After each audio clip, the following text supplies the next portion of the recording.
अगर हमारे रामगिरी महाराज के तरफ। अस्सलाम वालेकुम नाज़रीन, पेश मीडिया में आपका इस्तकबाल है। महाराष्ट्र के भाजपा एमएलए नीतीश राणा ने तमाम हदें पार करते हुए महाराष्ट्र के मुसलमानों को मस्जिदों में घुसकर कत्ल करने की धमकी दी है। महाराष्ट्र के मुसलमानों पर हमले की ये धमकी नीतीश राणा ने गुस्ताखे रसूल पंडित रामगिरी महाराज की हिमायत में दी है, जो कि मज़ीद तशवीशनाक बात है। महाराष्ट्र में मुसलमानों को मारने, पीटने और कत्ल करने की खुलेआम ऐसी बातें भरे मजमे में इतनी आज़ादी से पहले कभी नहीं हुई। महाराष्ट्र में ही नहीं, भारत में भी नामुस रिसालत पर गुस्ताखी मुजरिमों को सर पर बिठाने और उनकी हिमायत में रैली निकालने की हिम्मत नहीं की जाती थी। अल्लाह के रसूल सल्लल्लाहु अलैहि वसल्लम के खिलाफ बदतमीजी और बदज़बानी करने वाले हिंदू पंडित के खिलाफ कोई कार्रवाई नहीं की गई। जो मुसलमान इस फसादी पंडित को गिरफ्तार करने का मुतालबा कर रहे हैं, उनको मस्जिदों में घुस कर मारने की बात की जा रही है। नीतीश राणा भाजपा एमएलए है, उसने क्या कहा है वीडियो में जरूर सुने। वीडियो को शेयर करें, चैनल पर नए हैं तो सब्सक्राइब करना ना भूलें। आणि गळ्यावर भगवा असताना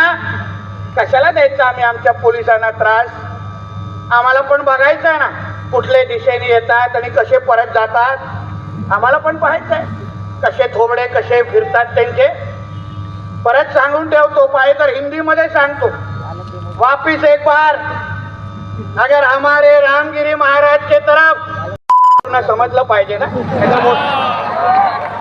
नाहीतर बोलतील ये तो मराठी में बोल के गया, मेरे को कुछ समझा ही नहीं, इसलिए तेरे को जो भाषा में समझता है ना वो भाषा में धमकी देके जा रहा हूँ।